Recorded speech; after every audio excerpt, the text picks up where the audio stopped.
Two neighbors, same street, same decade. Both started working in their late 20s with ordinary salaries, ordinary jobs, and no inheritance waiting for them anywhere. The first one did everything the culture told him to do. He bought a new car when the old one still ran perfectly. He upgraded his house when his income grew. He wore the right brands, took the visible vacations, and kept his lifestyle exactly in step with every raise he received. By 50, he had a beautiful life on the surface and almost nothing underneath it. No meaningful savings, a retirement account that would require working well into his 70s to become sufficient, a mortgage that still had 18 years left on it, and a quiet, persistent anxiety he had learned to suppress by buying things. The second neighbor, nobody really noticed.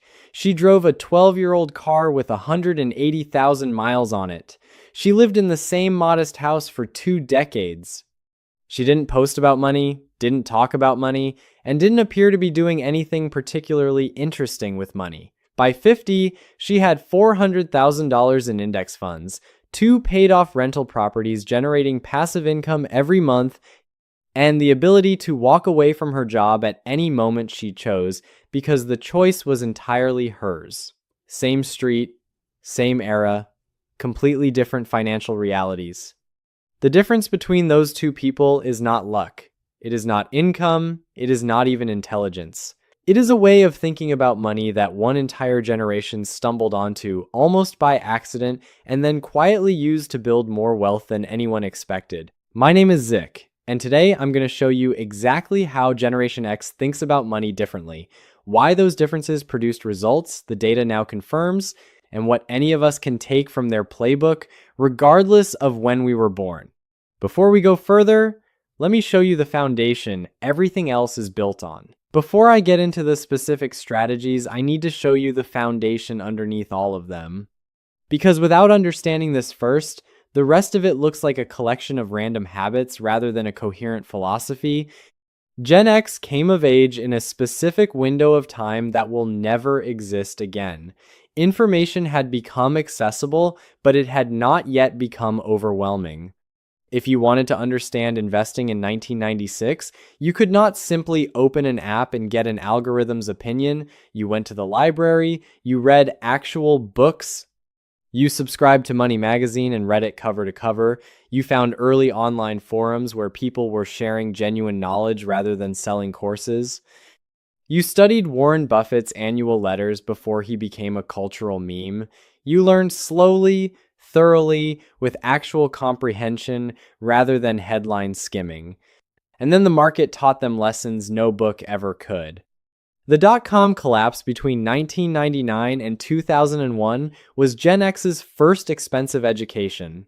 Many of them lost money on technology stocks they had bought without truly understanding what the companies actually did. The experience was painful, but instead of swearing off markets forever, most of them did something different. They studied what went wrong. They learned the difference between a company with actual earnings and a company running entirely on narrative and momentum. They learned that when everyone around you is talking about easy money, that is almost always precisely when caution is most warranted. These were not theoretical lessons absorbed from a textbook. They were expensive mistakes paid for in real dollars and metabolized into genuine understanding. So when 2008 arrived and the S&P 500 dropped 57% from peak to trough, when credible voices were appearing on every channel saying this time was different, this time the system might not recover. Gen X had the lowest panic selling rate of any generation. Fidelity's data from that period confirmed it. They didn't sell because they understood what they owned and why they owned it, and understanding is the only thing that holds when fear enters the room. That self-built knowledge base is the foundation. Everything else Gen X did with money rests on it. When you truly understand something, you don't panic when it moves against you. You don't chase what's trending. You don't abandon a strategy because the market had a bad quarter.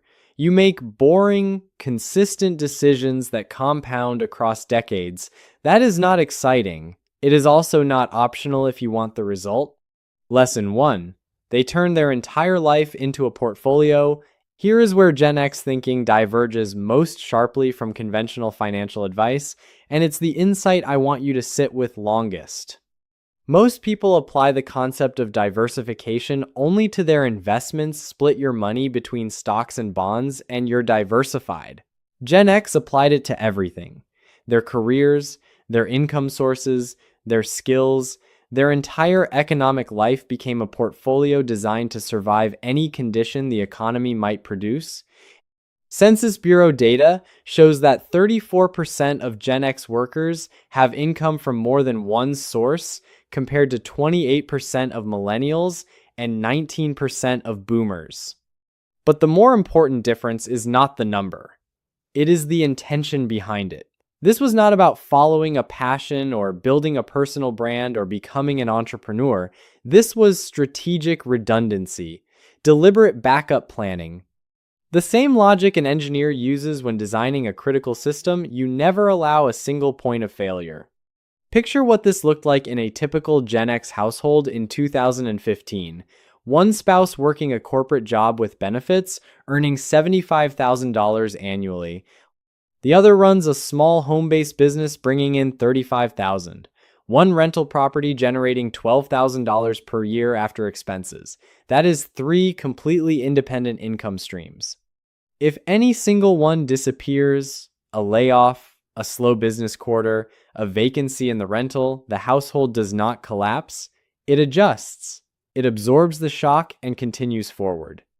This is not a complicated wealth strategy. It is practical survival architecture that generates wealth as a natural consequence. And when 2008 arrived, this structure proved its value in a way nothing else could have. Gen X had the lowest unemployment duration of any generation during the recession.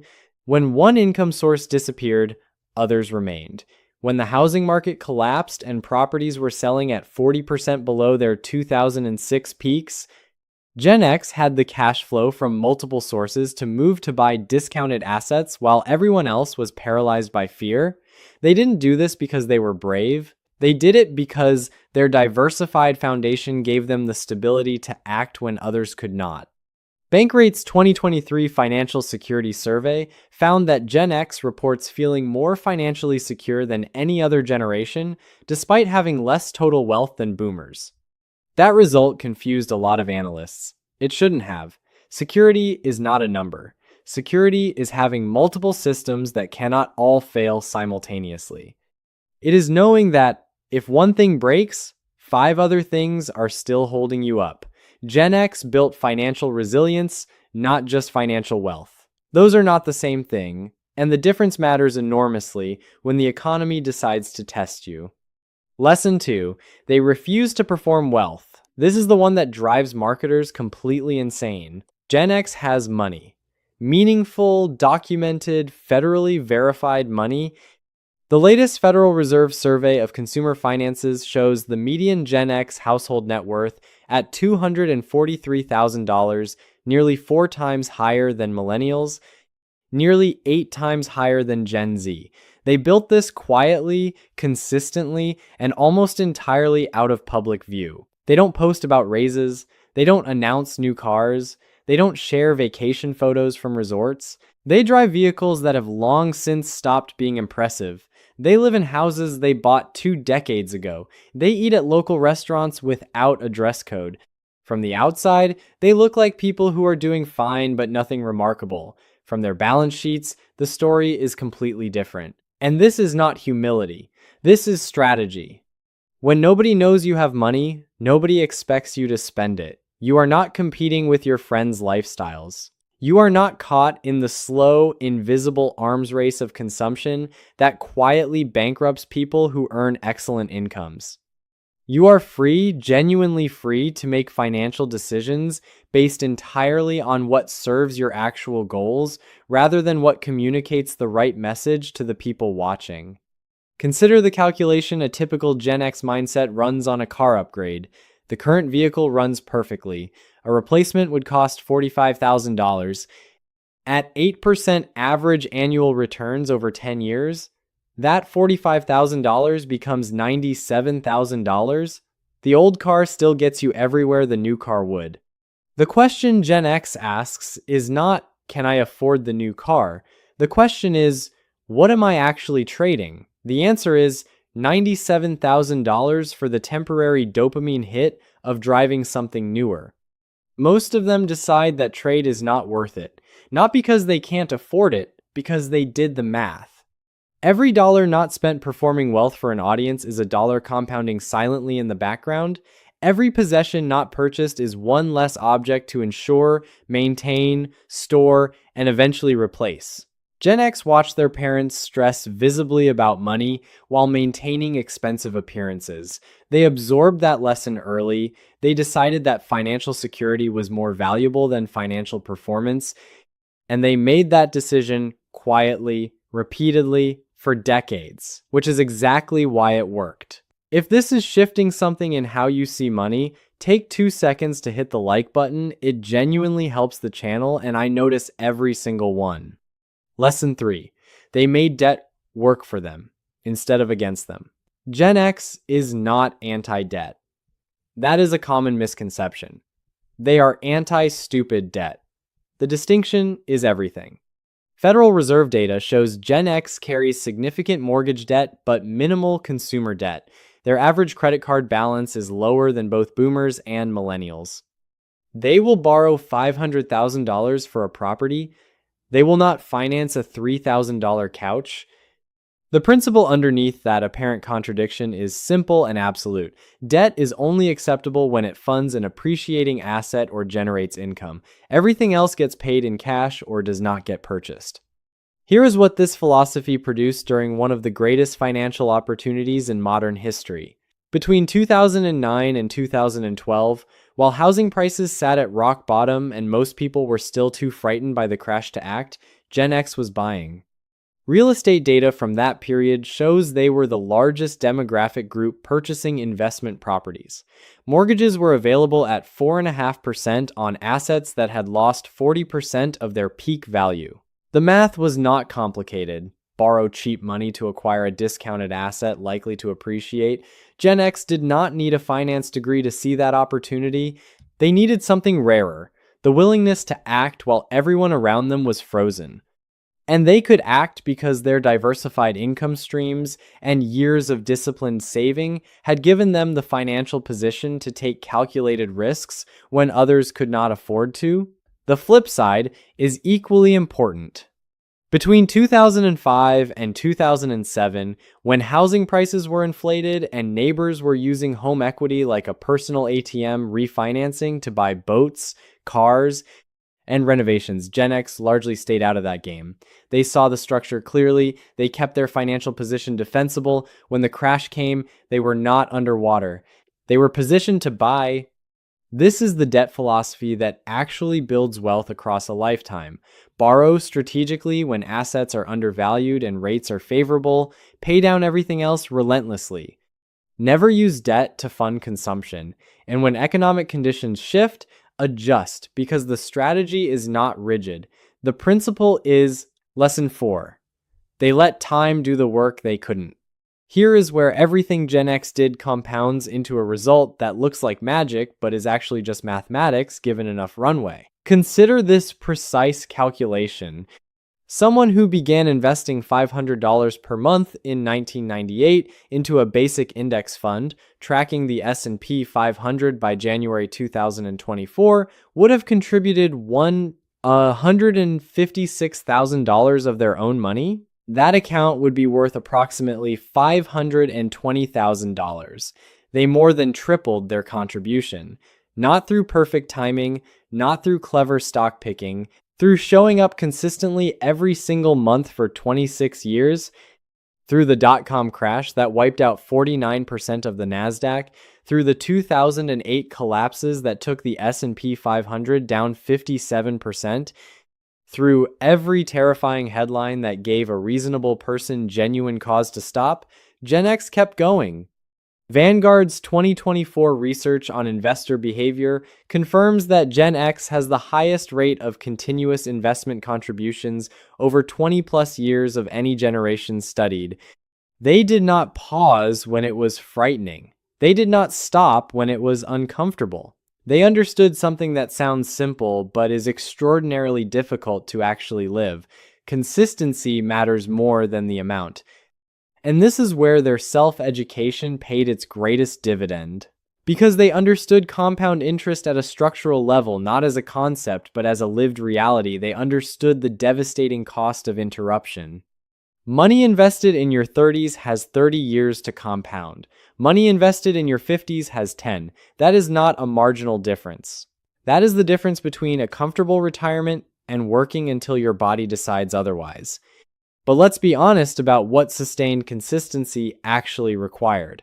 $500 per month for 26 years means that amount was protected and prioritized over nicer cars, larger houses, more elaborate vacations, and countless upgrades that would have been entirely justifiable. Gen X made those trade-offs not occasionally, but continuously, month after month, year after year, through recessions and recoveries, and every moment when stopping would have felt completely reasonable.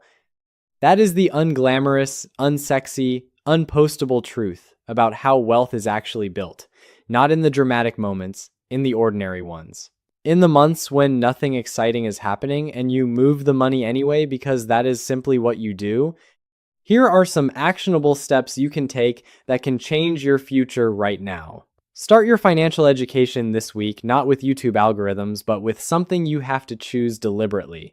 Pick one foundational book on investing or personal finance and read it completely.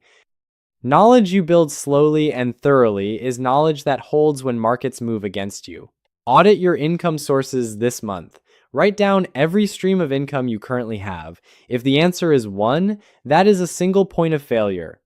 Identify one realistic way to create a second stream within the next 6 months. It does not need to be large, it needs to exist. Run the performance math on your next major purchase. Whatever you are considering buying, calculate what that same amount would become in 10 years at 8% annual returns.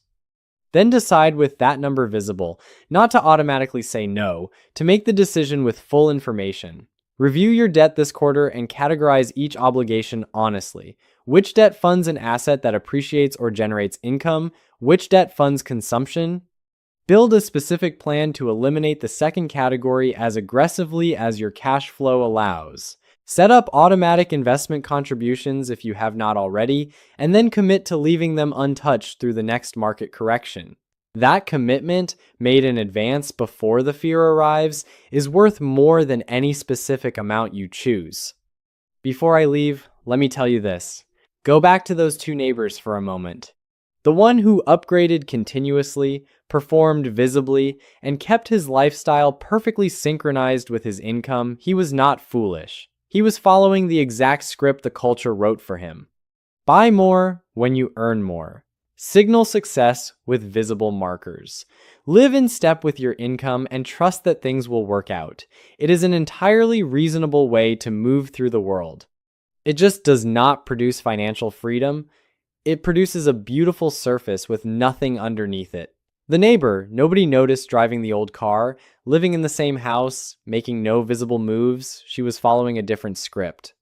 One she had largely written herself, built from deliberate study, expensive mistakes, and a fundamental decision that security was worth more than performance. That script does not require genius. It does not require an exceptional income, or a perfect economy, or a fortunate inheritance. It requires knowledge built carefully over time. Income diversified deliberately across multiple sources. Wealth kept invisible, and therefore protected from social pressure. Debt used only where it generates return. And contributions made consistently month after ordinary month, long enough for time to do what time does to money when you leave it alone. Gen X did not have an easier economy than the one you are navigating. They had multiple recessions, multiple crashes, 2 decades of sustained uncertainty, and every reason to stop that you have ever had. They just played the long game with a quiet discipline that the financial media mostly ignored because it was never interesting enough to write about. The strategies are not secrets. They never were. The only thing that separates people who build wealth from people who spend their lives talking about building it is the willingness to do boring things consistently for longer than feels necessary without an audience. That choice is available to you right now, regardless of what you currently earn, regardless of how old you are, regardless of how many times you have tried before and let it drift. The game is still running. The question is whether you are playing it or watching it. If you are genuinely getting something from this, consider subscribing. I make videos like this every week,